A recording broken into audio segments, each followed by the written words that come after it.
Hello, in this video, we're going to talk about the physiology of vomiting. Now, vomiting is also known as emesis and throwing up, amongst many other terms. And it is an involuntary, forceful expulsion of the contents of one's stomach, essentially through the mouth.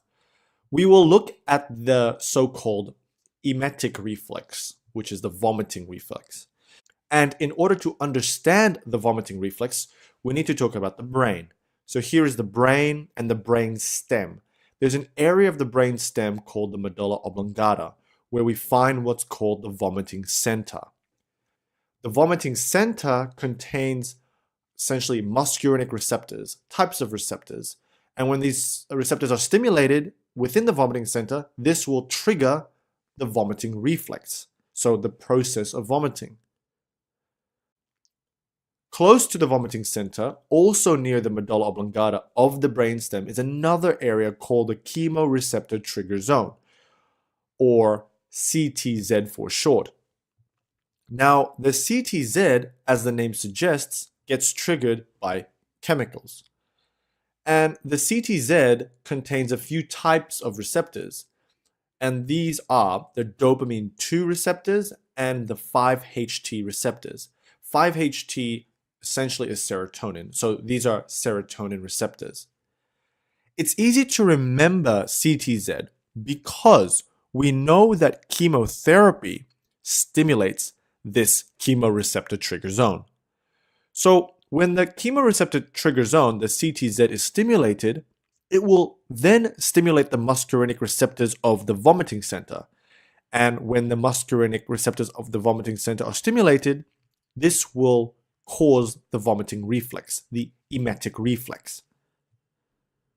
Though the chemoreceptor trigger zone is located in the medulla, like the vomiting center, the chemoreceptor trigger zone is located conveniently outside the blood-brain barrier. Now, the blood-brain barrier is a barrier preventing circulating substances in the blood from making contact with the brain and areas of the brainstem. Because the chemoreceptor trigger zone is situated outside the blood-brain barrier, it is thus more permeable to circulating substances such as cytotoxic agents, chemotherapy. Motion sickness is a very common thing people experience, and the cause of motion sickness actually comes from the inner ear, a bony structure called the labyrinth. The labyrinth is made up of many areas, one of which is called the vestibule, a structure important for balance in space. Problems here will send electrical signals to the brainstem via the vestibular cochlear nerve, and the signals will get sent to an area specifically in the brainstem called the vestibular nuclei, which is located in the pons of the brainstem. The vestibular nuclei contain histamine 1 receptors and also muscarinic receptors. So when the vestibular nuclei is stimulated during, let's just say, motion sickness, or during also morning sickness, these signals will then be passed on to the chemoreceptor trigger zone. And from here, the chemoreceptor trigger zone will then send signals to the vomiting center in the medulla oblongata to trigger the vomiting reflex. Another cause of vomiting are things that occur from the cerebrum or the brain after it has processed all this sensory information. So what I mean is that, for example, when people are emotionally overwhelmed, or when people are in severe pain, or when they smell something really bad, or they see something repulsive, something really bad, essentially all this stuff will get sensed by the brain, by the higher centers of the brain. And from the higher brain centers, this signal will then travel down to the vomiting center to stimulate the vomiting center to initiate the vomiting reflex. This makes sense because some people get really nauseous when they see blood or guts, or they smell something like a type of food that just smells horrible. Again, the higher brain centers stimulate the vomiting center through muscarinic receptors. Other causes of vomiting occur in the stomach. So let's just recap some anatomy here. So we have the mouth, which connects to the esophagus, which will travel down through the diaphragm, which is the muscular structure. The esophagus will then join onto the stomach, and then the stomach joins onto the small intestine. If we were to zoom into the stomach, we can see they form deep pits and glands. And these are lined up by many different types of cells, one of which are called enterochromaffin cells. The enterochromaffin cells release serotonin in response to cytotoxic agents, which is thought to stimulate then 5-HT3 receptors on sensory nerve fibers around the area. And stimulation of this sensory nerve fiber, which is actually the vagal nerve, will bring this information to the vomiting center to trigger the vomiting reflex. In summary, all the causes of vomiting we talked about essentially will stimulate the vomiting center, which is the output from which the vomiting reflex or the emetic reflex is initiated.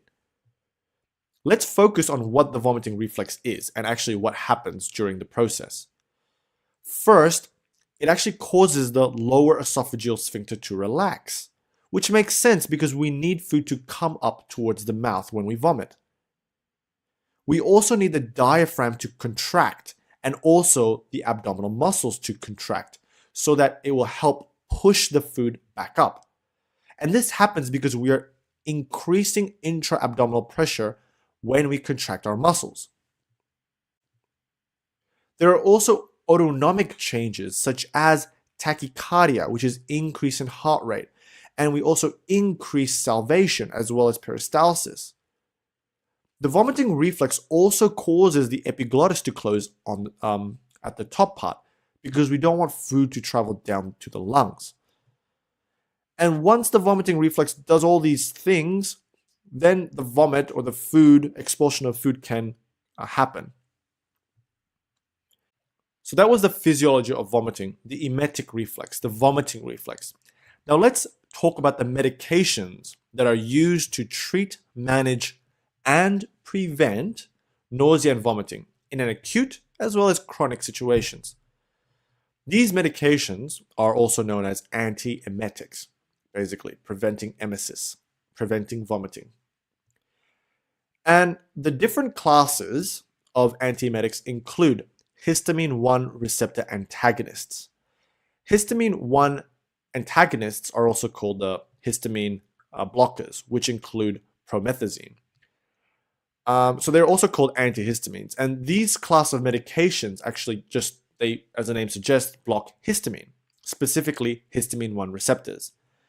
And these medications are actually commonly used to help relieve allergic reactions, but they are also effective in nausea and vomiting, specifically nausea and vomiting to do with motion sickness or morning sickness, as this diagram depicts. Then there is the 5-HT3 receptors antagonists. Remember these because they end in cetron. And they include ondansetron. 5-HT, as we mentioned earlier in the video, is serotonin. So 5-HT3 receptors are serotonin receptors. And therefore, 5-HT3 receptor antagonists are serotonin receptor antagonists. And these medications are used to control nausea and vomiting by working at the chemoreceptor trigger zone, but also possibly the gastrointestinal tract, which we will talk about. Dopamine 2 receptor antagonists work on the chemoreceptor trigger zone and include a variety of subclasses, you can say. It's easy to remember this one concept that dopamine 2 receptor antagonists are also same or similar drugs that are used to treat schizophrenia or psychosis. So these dopamine 2 receptor antagonists can be subdivided into a few groups. The first group are the antipsychotics that end in azines. So, for example, prochlorperazine and chlorpromazine. And the second group is metoclopramide, which actually inhibits dopamine 2 receptors, but are thought to also stimulate gastrointestinal tract activity. The final group is droperidol, which also inhibits dopamine 2 receptors, similar to haloperidol, and these guys are also used to treat schizophrenia. So those were the dopamine 2 receptor antagonist class. The fourth class are the muscarinic receptor antagonists, such as hyoscine with a H. These guys block the receptors in the vomiting center, inhibiting the vomiting reflex. So let's look now at each of the antiemetic classes in a bit more detail and see what they're good for and see what the side effects are. Let's begin by looking at the histamine 1 receptor antagonists, such as promethazine. And these guys are good for motion sickness and morning sickness. The side effects of these drugs include drowsiness and sedation. The serotonin receptor antagonists, ending in cetron, such as ondansetron, are good antiemetics for patients undergoing chemotherapy, radiation, but also patients post-surgery as well. The side effects of these drugs include headache as well as gastrointestinal upset. Remember that these drugs can also work locally at the gastrointestinal tract, which we'll talk about. The next class is your dopamine 2 receptor antagonists, which are your antipsychotics, essentially. The first group are your antipsychotic groups that end in azines, such as prochlorperazine and chlorpromazine, and they are good antiemetic drugs for chemotherapy and radiation patients. They also block histamine and muscarinic receptors as well, which may be useful in certain situations. The side effects include sedation, hypotension, and extrapyramidal side effects. It's important to mention extrapyramidal side effects here because this is a side effects shared by a lot of antipsychotic medications. And we'll talk a little bit more about that when we get into metoclopramide, which is your next essentially group. So metoclopramide is good for chemotherapy radiation patients who have nausea and vomiting, as well as patients with reflux and hepatobiliary disorders. The mechanism of action of metoclopramide, not only does it work as a dopamine 2 receptor antagonist, but it also works in the gut, increasing gut motility. The side effects of metoclopramide, other than gastrointestinal upset, include extrapyramidal side effects. Extrapyramidal side effects, as mentioned, is a common side effect in antipsychotic medications.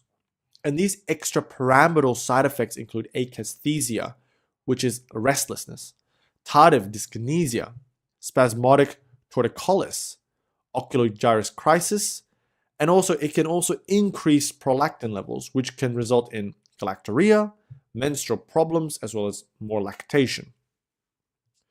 Droperidol is your sort of other group of dopamine 2 receptor antagonists, and these are also antipsychotics as well.